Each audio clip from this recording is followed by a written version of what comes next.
ఇవాళ రెవెన్యూ కళ్యాణ మండపంలో రాష్ట్ర వ్యాప్తంగా వివిధ ప్రాంతాల నుంచి రజక ఉద్యోగ సంఘం వారు మొత్తం ఉద్యోగులందరూ కూడా ఈ సామాజిక వర్గానికి చెందిన ఉద్యోగులందరూ సమావేశం జరిగింది.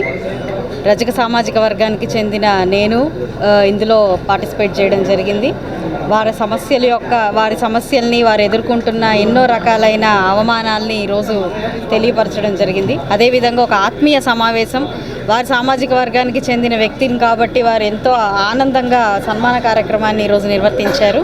అయితే ఇప్పటికే వెనకబడిన కులాల వారు ఎదుర్కొంటున్న ఎన్నో సమస్యల్ని పరిష్కరిస్తూ వస్తూ ఉన్నాము. మొన్న బీసీ డిక్లరేషన్ ఫామ్లో కూడా చంద్రబాబు నాయుడు గారు రక్షణ చట్టాన్ని కానివ్వండి, లేదంటే రజకుల్ని ఎస్సీలోకి చేర్చాలి అనే ఒక చట్టాన్ని కానివ్వండి మేనిఫెస్టోలో అందించడం జరిగింది. సో వాటన్నిటి దృష్టిలో పెట్టుకొని ప్రతి ఒక్క హామీని కూడా నిర్వర్తించే ప్రయత్నం చేస్తూ ఉన్నాము. ఇప్పటికే ఉద్యోగుల పరంగా తీసుకుంటే సిపిఎస్ని రద్దు చేస్తామని చెప్పి హామీ ఏదైతే ఇవ్వడం జరిగిందో అది చేశారు. ఇటు ఉద్యోగుల పట్ల కానివ్వండి, సామాజిక వర్గాల పట్ల కానివ్వండి, టీడీపీ గవర్నమెంట్కి, కూటమి గవర్నమెంట్కి ఎంత నిబద్ధత ఉందో మనం చూస్తూ ఉన్నాము. అదేవిధంగా ఈరోజు ఒక చాకలి ఐలమ్మగా నన్ను ఇక్కడ ప్రతి ఒక్కరూ కూడా తమ హక్కును చేర్చుకున్నారు. రజక సామాజిక వర్గానికి చెందిన తమ సోదరిగా వారు నన్ను మనసులో పెట్టుకున్నారు. కాబట్టి వీరందరికీ కూడా ప్రత్యేకమైన కృతజ్ఞతలు, ధన్యవాదాలు తెలుపుకుంటూ ఈ యొక్క అద్భుతమైన కార్యక్రమానికి నన్ను అతిథిగా ఆహ్వానించి ఘన స్వాగతం పలికి నాకు ఈరోజు సన్మాన కార్యక్రమం చేసినందుకు కూడా దీని నిర్వాహకులందరికీ కూడా పేరు పేరున ధన్యవాదాలు. రజక ఉద్యోగులు కూడా అనేక సమస్యలు ఉన్నాయి. వాళ్ళు ఒక ఐక్యతగా ముందుకు రావడం అనేది వాళ్ళకి ఒక విధంగా మంచిది. రెండు, మేము రాజకీయంగా కూడా వాళ్ళ వెనకాల ఉండి అనేక వాళ్ళు సమస్యలను కూడా తీర్చడానికి ఇక్కడ మాధవ్ గారు కానీ నేను కానీ ప్రయత్నం చేస్తాము. ముఖ్యంగా తెలుగుదేశం పార్టీ రజకులకి సామాజిక వర్గ పరంగా అనేక ప్రాధాన్యత అంశాలని తీసుకోవడం జరిగింది. 2014-19లో చంద్రబాబు నాయుడు గారు ముఖ్యమంత్రిగా ఉన్న సమయంలో రజకులకు ఒక ఎస్సీ స్టేటస్ కోసం అధ్యయన కమిటీ వేయటం కానీ, దానికి కావాల్సిన ఫండ్స్ రిలీజ్ చేయడం కానీ తెలుగుదేశం పార్టీ చేసింది.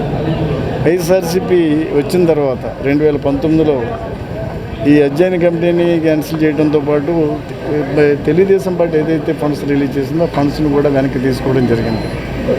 అది కాకుండా కూడా ధోబీ గార్డ్స్ నిర్మాణం ఎక్కడెక్కడ ఆపేశారు. బీసీలకు రుణ సౌకర్యం తీసేశారు.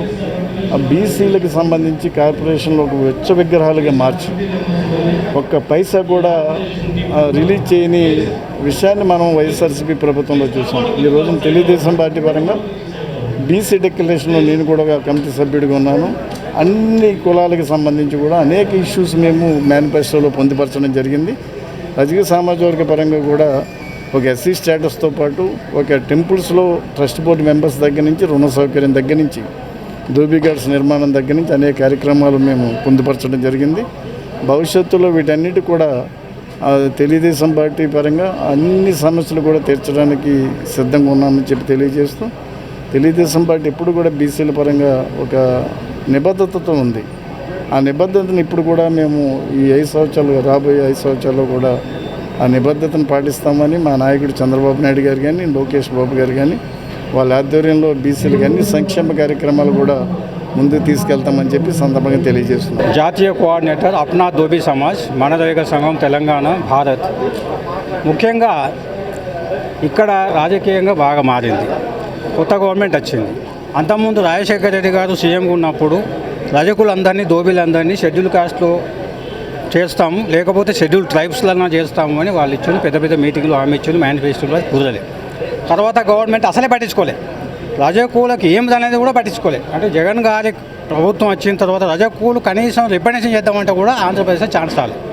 కానీ తెలంగాణ లోపల అక్కడ కేసీఆర్ గారు ఉన్నప్పుడు అంటే తప్పనిసరిగా మీకు రజకులను మీకు కలుపుతామని వాళ్ళు మేనిఫెస్టో పెట్టిళ్ళు, కాగితం అవుతాను. అక్కడ దాదాపు ఒక 119 ఎమ్మెల్యేల లోపల 80 మంది ఎమ్మెల్యేలు షెడ్యూల్ కాస్ట్లో కూడా రజకులను చేస్తామని లెటర్లు ఇచ్చారు. ఎమ్మెల్సీలు 40 మంది ఇచ్చారు, 15 మంది ఎంపీలు ఇచ్చారు. ఈ లోపల అక్కడ గవర్నమెంట్ మాటని వాళ్ళు ఇస్తూ అంటున్నారు. మేమేమంటున్నామంటే మాకు ఏదో ఎమ్మెల్యే పదవులు, ఎమ్మెల్సీ పదవులు, కార్పొరేషన్ చేయడం వల్ల రజకుల బతుకులు పడవ. తెలంగాణ కావచ్చు, ఆంధ్రప్రదేశ్ కావచ్చు, భారతదేశం కావచ్చు, రజకులందరికీ ఉత్తర యూనిఫామ్గా ఏకరీతిగా షెడ్యూల్ క్యాస్ట్ రిజర్వేషన్ కనుక ఏ ప్రభుత్వం అయితే ఇస్తుందో అప్పుడు ఆ ప్రభుత్వానికి రజకులందరూ సపోర్ట్ చేస్తారు, వాళ్ళే ద్వారానే ఈ ప్రభుత్వాన్ని నిలబడతాయని నేను చెప్తున్నాను.